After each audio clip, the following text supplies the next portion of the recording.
शिव गुरु की जय हो, शिव गुरु की जय हो। 36 देवी देवताओं की जय हो। हरिंदर भैया की जय हो, लीलम दीदी की जय हो, गौ माताओं की जय हो, सब शिष्या बहिना की जय हो, इस जगहिया की जय हो। हर हर महादेव, हर हर महादेव, घर घर महादेव, घर घर महादेव। तो दोस्तों, आज आप सुने एक अनाथ बालक और शिव गुरु की कथा। हरे राम गाते चलो, शिव गुरु का नाम हो बताते चलो। यही अंतर्जामी यही कल्याणी, हरे राम गाते चलो, शिव गुरु के नाम हो बताते चलो। सुबह शाम भजते चलो, शिव गुरु के नाम हो बताते चलो। किसी गांव में सेठ जी रहा करते। सेठ जी बहुत सारा गौ माता को पाल रखे थे, लेकिन उनके घर में कोई देखभाल करने वाला कोई लोग नहीं था। सेठ जी आदमी खोज रहे थे कि कोई आदमी मिल जाएगा तो कम से कम मेरा गौ माता को देखभाल तो करेगा। एक अनाथ बच्चा था जो भिक्षा मांगकर अपना पेट भरा करता था। एक दिन भिक्षा मांगते मांगते उस सेठ का दरवाजे पर पहुंच जाते हैं और कहते हैं कि कुछ खाने के लिए मिलेगा। सेठ जी कहने लगे कि बच्चा तो बहुत गरीब लगता है ये बच्चा बहुत भूखे है।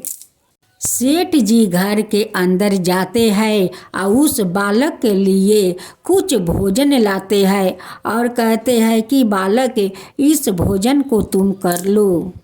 उस बालक ने उस भोजन को करके बहुत आनंद हो जाते हैं और सेठ जी को धन्यवाद देते हैं। सेठ जी उस बालक से पूछने लगे कि बालक तुम्हारा अपना कौन कौन है।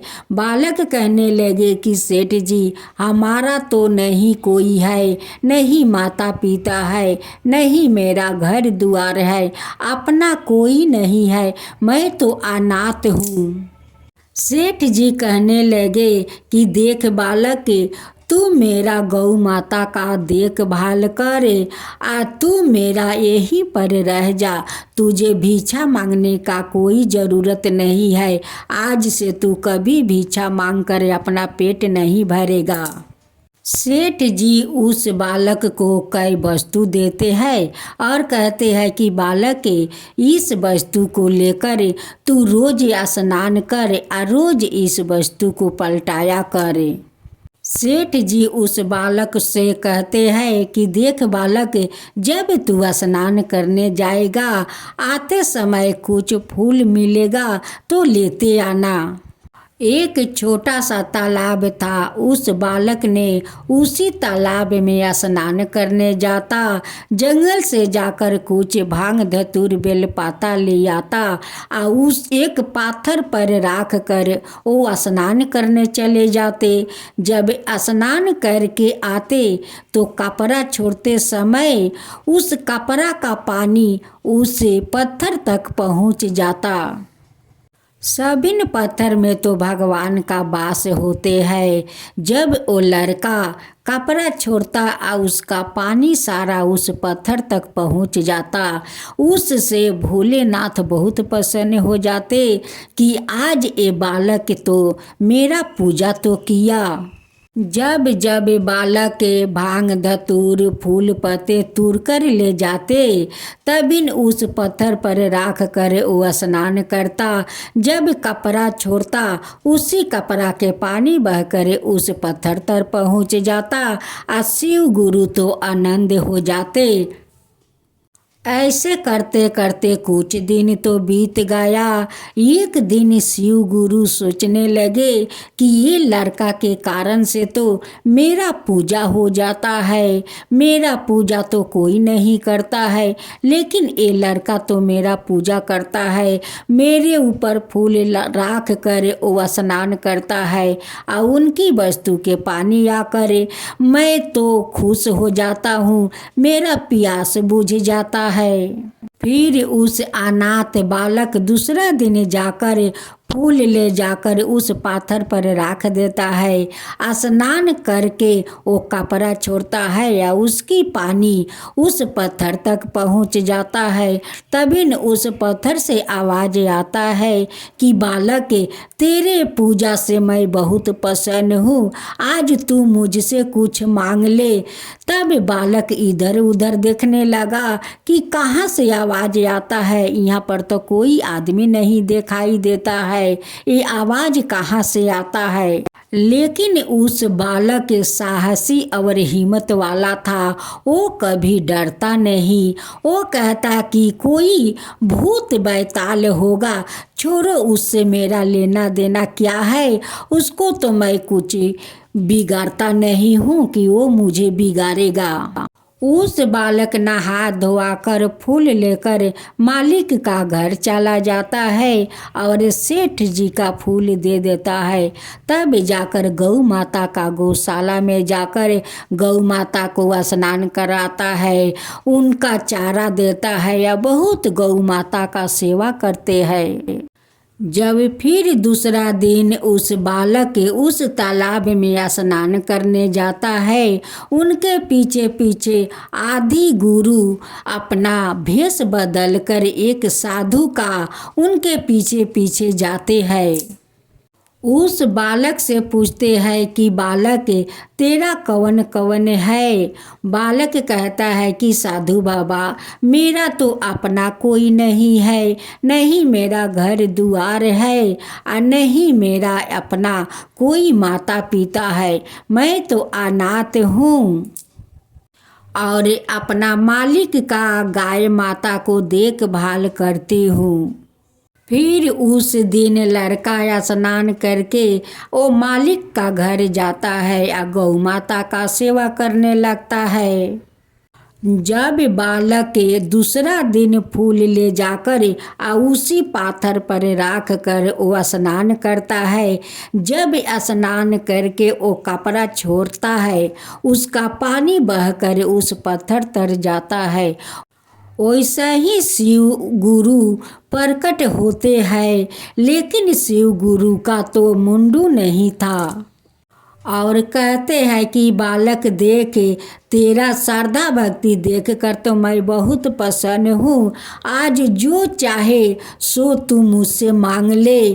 बालक कहने लगे कि हे भगवान, आप कौन है, आपका तो कोई मुंडू नहीं है, आपका अंदर से आवाज़ आ रहा है, लेकिन आपका मुंडू कौन ऐसा आदमी काट दिया है कि आपका मुंडू नहीं है। तब शिव गुरु कहने लगे कि बालक देख, मैं तो आदि गुरु हूँ, शिव गुरु हूँ, अब मेरा मुंडू तो है लेकिन किसी को देखता नहीं है, मेरा जे माथे पर एक आँख है वो ज्योतिर्लिंग है, उसी ज्योतिर्लिंग के कारण मेरा मुंडू ढाका हुआ है, उसलिए मेरे मुंडू किसी को दिखाई नहीं देते हैं। बालक के मैं आदि गुरु हूँ।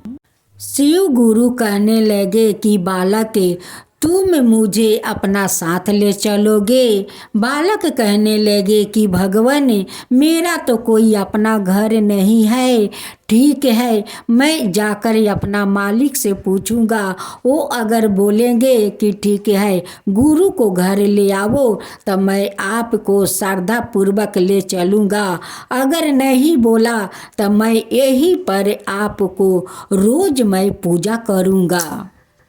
बालक जाता है और अपना मालिक से कहता है कि मालिक, एक आदि गुरु है जिसका मुंडू नहीं है, वो आपके घर में आना चाहता है। अब तो सेठ ये बात सुनकर बहुत खुश हो गए। कहने लगे कि बालक, तुम उस गुरु को श्रद्धा भक्ति से मेरे घर लाओ। जब बालक उस तालाब तक पहुंचता है और उस पत्थर के पास जाकर देखता है कि वहाँ पर शिव गुरु का एक प्रतिमा है, उसी प्रतिमा को उठाकर बालक सेठ जी को घर लेकर आते हैं। बालक उस प्रतिमा को लेकर आता है और सेठ जी से कहता है कि मालिक देखिए, यही आदि गुरु है। सेठ जी कहने लगे कि देखो बालक, उस घर में मेरे भोलेनाथ है, उसी भोलेनाथ का पास ले जाकर इन्हें भी बैठा दो। सेठ जी भोलेनाथ के साथ साथ शिव गुरु का भी पूजा करने लगा, बहुत श्रद्धा भक्ति से करने लगे। अब तो शिव गुरु उस सेठ पर भी प्रसन्न हो गए। शिव गुरु सेठ जी के सपने में दर्शन देते हैं और कहते हैं कि सेठ जी आप तो धन्य हो, आप तो धन्य हो सेठ जी कि एक अनाथ बालक को तुम प्यार दुलार देते हो, उससे तो मैं बहुत प्रसन्न हूँ, बहुत प्रसन्न हूँ। आ तुम मेरे श्रद्धा भक्ति से पूजा करते हो, मैं तो तुम पर बहुत प्रसन्न हूँ, उस बालक पर प्रसन्न हूँ। आज तुम जो मांगो सो मैं तुम्हें दूंगा। सेठ जी सपने में कहते हैं कि भगवान, आप जो मेरे घर पधारे हैं उसी बालक के कारण तो मेरे घर पधारे हैं भगवान, पधारे हैं। वो आज से मेरा नौकर नहीं है भगवान, वो मेरा पुत्र है, वो मेरा पुत्र है। शिव गुरु कहने लगे कि सेठ जी आज उस बालक का लार दुलार देखकर मैं तो बहुत प्रसन्न हूँ, बहुत प्रसन्न हूँ। तुम जितने ओ बच्चा से प्यार करते हो उतने ही मेरा श्रद्धा भक्ति से पूजा करते हो। आज तुम्हें मैं अपना बेटा कहकर बुलाता हूँ। बेटा, आज तू जो चाहे सो तू मुझसे मांग ले बेटा, मांग ले। सेठ जी कहने लगे कि पिताजी बस कीजिए, अब मुझे कुछ नहीं चाहिए पिताजी, यही तो मुझे प्यार चाहिए कि आज आप भगवान होकर मुझे बेटा कहकर बुलाया है, यही मुझे चाहिए भगवान, कुछ नहीं चाहिए। मेरा घर में सब कुछ भरा हुआ है भगवान, सब कुछ भरा हुआ है। जिसका घर में धन नहीं है उसको दीजिए भगवान, उसको दीजिए। हे शिव गुरु, आप जैसे उस सेठ का आप अपने बेटा कहकर पुकारा है, वैसा ही सभी को अपना बेटा कहकर पुकारिए, वैसा ही सबका ऊपर अपना कृपा बरसाइए। हे शिव गुरु, सबका ऊपर कृपा कीजिए। जो आपका कथा कहता है उन पर भी कृपा कीजिए, जो आपका कथा सुनता है, जो हुंकार भरते हैं उन सब का ऊपर कृपा कीजिए। हे शिव गुरु, सब का ऊपर कृपा कीजिए। शिव गुरु की जय हो, शिव गुरु की जय हो। हर हर महादेव, हर हर महादेव।